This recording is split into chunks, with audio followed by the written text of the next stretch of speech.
الحمدللہ والصلاة والسلام علی رسول اللہ وعلی آلہ وصحبہ اجمعین، اما بعد، اعوذ باللہ من الشیطان الرجیم، بسم اللہ الرحمن الرحیم۔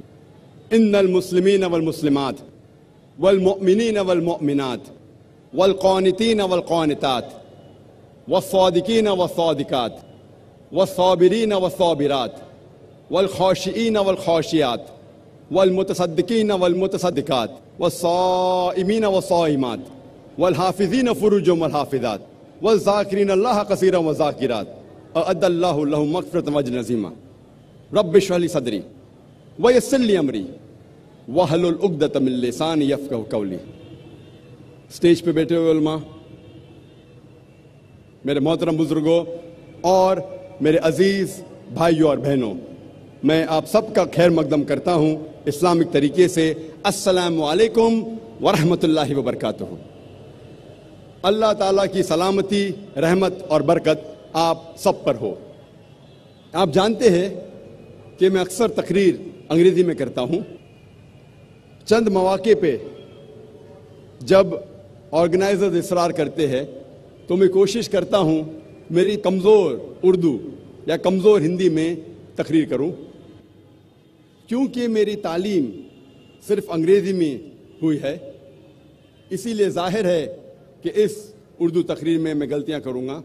اسی لیے تقریر کے شروع میں ہی میں آپ سب سے ان غلطیوں کے لیے معذرت چاہتا ہوں، اور امید کرتا ہوں کہ آپ میری ان غلطیوں کو نظر انداز کریں گے اور تقریر کے مواد، تقریر کے پیغام پر توجہ دیں گے۔ آج کی اس تقریر کا موضوع ہے اسلام میں خواتین کے حقوق۔ آکسفورڈ ڈکشنری کے حساب سے women's rights are those rights that promote a position of social and legal equality of women with مین۔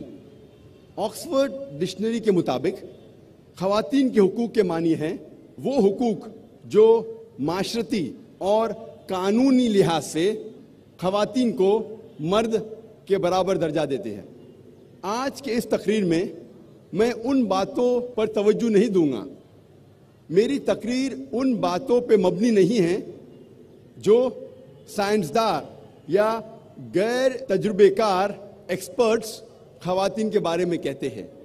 آج کی تقریر میں ان باتوں پہ کروں گا جو حقیقت اور تجربے سے ثابت ہو سکتی ہے۔